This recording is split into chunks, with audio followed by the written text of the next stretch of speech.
கோதுமை மாவு சப்பாத்தியில் இது போல் வெள்ளைப்பாவு சேர்த்து கூடவே ட்ரை ஃப்ரூட்ஸ் தூவி விட்டு சர்வ் பண்ணினா அடடா வேறு லெவல் டேஸ்ட்டுங்க. இந்த டிஷ் குஜராத்தில் ரொம்பவே ஃபேமஸான ஒன்று. முஹரம் நோம்புக்கு முஸ்லீம்கள் வீட்டில் தவறாமல் செய்கிற ஒரு ரெசிபி இதுங்க. ஸோ கண்டிப்பாக உங்களுக்கும் பிடிக்கும். வீடியோவை கடைசி வரைக்கும் ஸ்கிப் பண்ணாமல் பாருங்கள்.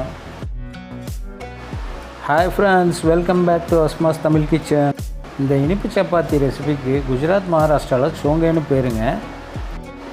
இந்த ரெசிபிக்கு தேவையான பொருட்கள்: கோதுமை மாவு 600 கிராம், வெல்லம் 500 கிராம், முந்திரி பாதாம் 10 நம்பர், கசகசா 1 டேபிள் ஸ்பூன், தேங்காய் துருவல் அரை மூடி, நெய் 2 டேபிள் ஸ்பூன், ஏலக்காய் 4 நம்பர். முதல்ல அரை கிலோ வெல்லத்தை ஒரு பாத்திரத்தில் பொடியாக்கி எடுத்துக்கலாம். வெல்லத்துக்கு பதிலாக நாட்டு சர்க்கரையில் கூட இதை செய்யலாங்க. வெல்லத்து கூட அரை கப் தண்ணி சேர்த்து அடுப்பில் வச்சு நல்லா கிளறி விட்டுக்கலாம்.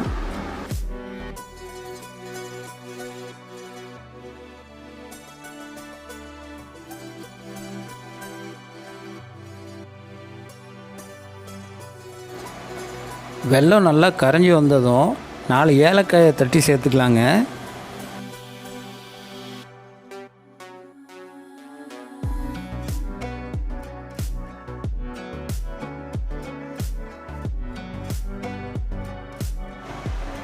இதை இப்படியே 5 நிமிஷத்துக்கு நல்லா கொதிக்க விட்டு பாகு பதம் வர்ற வரைக்கும் நல்லா கிளறி விட்டுட்டே இருங்க.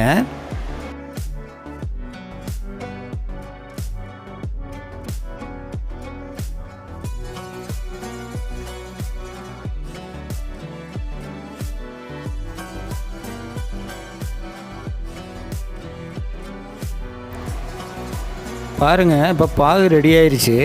ஸோ அடுப்பை ஆஃப் பண்ணி இறக்கி வச்சிடலாம் தனியாக.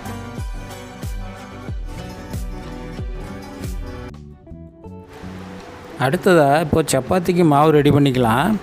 நான் இங்கே 600 கிராம் அளவுக்கு மாவு எடுத்திருக்கேன்.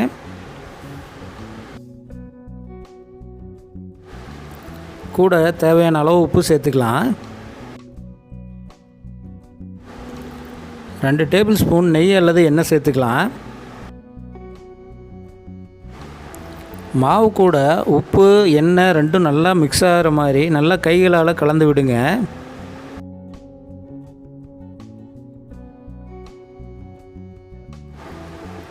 மாவு கூட கொஞ்சம் கொஞ்சமாக தண்ணி சேர்த்து நல்லா சப்பாத்தி மாவு பதத்துக்கு பிசைஞ்சு எடுத்து வச்சுக்கலாம். பிசைஞ்ச மாவை ஒரு 10 நிமிஷத்துக்கு மூடி போட்டு வச்சுருங்க. இதனால் சப்பாத்தி நல்லா சாஃப்டாக வரும். ஓகே, 10 நிமிஷம் ஆயிடுச்சு. இப்போ மாவை உருண்டை பிடிச்சிக்கலாம். மாவை உருண்டை பிடிக்கிறப்ப நம்ம நார்மலாக சப்பாத்திக்கு எடுக்கிற அளவை விட டபுளாக பெரிய உருண்டையாக எடுத்துக்கலாம்.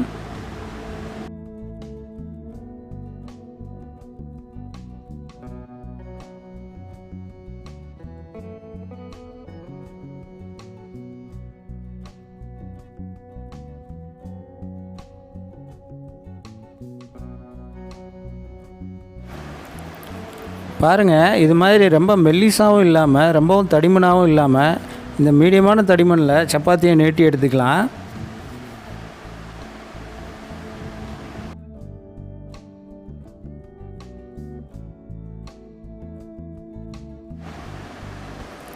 மீடியம் ஃப்ளேமில் அடுப்பை வச்சு அத்தனை சப்பாத்தியும் சுட்டு எடுத்துக்கலாங்க.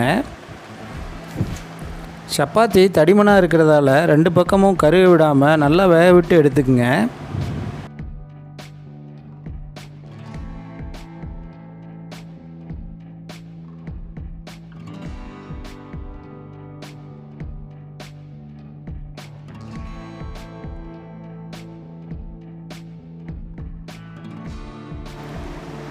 அடுத்ததாக சப்பாத்தியை கல்லிலேருந்து எடுத்த உடனே இது மாதிரி 2 விரல்களால் குழி விழுற மாதிரி பிடிச்சி விடுங்க. சூடு தாங்க முடியலைங்கிறப்ப ஒரு துணியால் இது போல் பிடிச்சி விடுங்க. சப்பாத்தி சூட்டோடு இருக்கிறப்ப மட்டும்தான் இது போல் பிடிச்சி விட முடியும். சூடு ஆறின பிறகு இது போல் செய்ய முடியாதுங்க.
பாருங்கள், இது மாதிரி அத்தனை சப்பாத்தியும் பிடிச்சி எடுத்துக்கலாம்.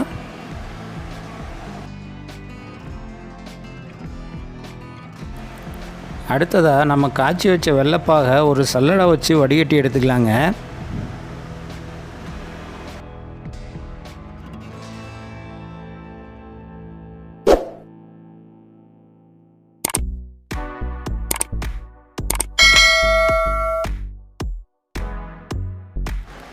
கடைசியாக வடிகட்டியில் நிற்கிற ஏலக்காயை திரும்ப எடுத்து பாகில் போட்டுருங்க. இந்த ஸ்டேஜில் வேறு ஒரு பாத்திரத்தை அடுப்பில் வச்சு 2 டேபிள் ஸ்பூன் நெய் சேர்த்து சூடானதும் நம்ம எடுத்து வச்சுருக்கிற தேங்காய் துருவல், கசகசா, பாதாம் முந்திரியில் பாதி எடுத்து நெய்யில் போட்டு நல்லா வறுத்து விட்டுக்கலாம்.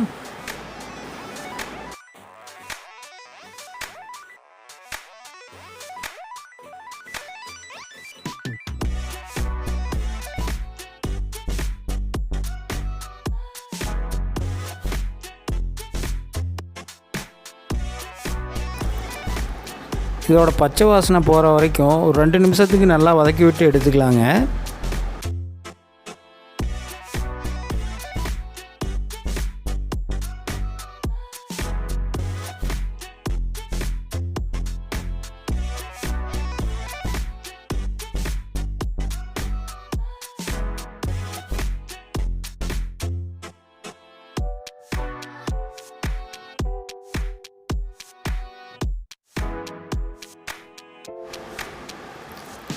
இது கூட வடிகட்டி எடுத்து வச்ச வெள்ளைப்பாகை சேர்த்து நல்லா கலந்து விட்டுக்கலாம்.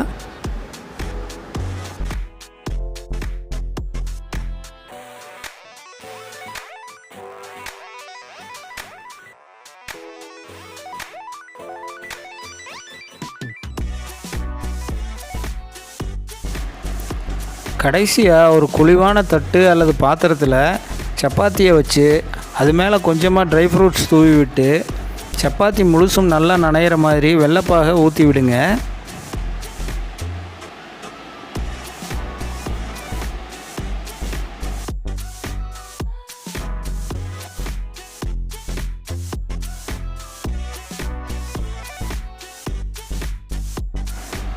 அடுத்ததாக மீதமுள்ள சப்பாத்தியையும் ஒன்று மேலே ஒன்று வச்சு இது போல் வெள்ளைப்பாகு, ட்ரை ஃப்ரூட் சேர்த்து அரை மணி நேரத்துக்கு ஊற வச்சிடலாம்.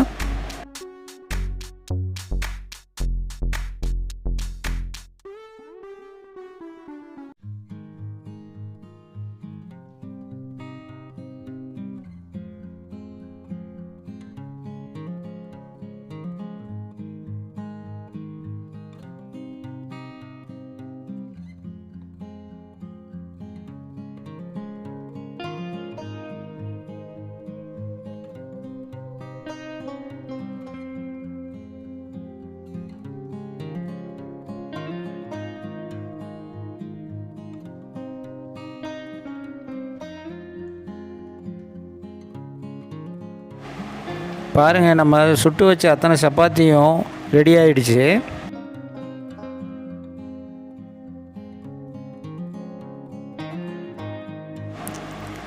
இது அரை மணி நேரம் ஊறினாலே போதும். அருமையான டேஸ்ட்டில் இனிப்பு சப்பாத்தி ரெடி ஆயிருங்க. ஆனாலும் ஒரு நாள் இரவு முழுசும் ஊற வச்சு மறுநாள் காலையில் சாப்பிட்டா இன்னும் அட்டகாசமாக இருக்கும். ஸோ ஃப்ரெண்ட்ஸ், இந்த டேஸ்டியான ரெசிபியை நீங்களும் ட்ரை பண்ணி பாருங்கள். வீடியோ பிடிச்சிருந்தா மறக்காமல் நம்ம சேனலை சப்ஸ்கிரைப் பண்ணுங்கள் ஃப்ரெண்ட்ஸ்.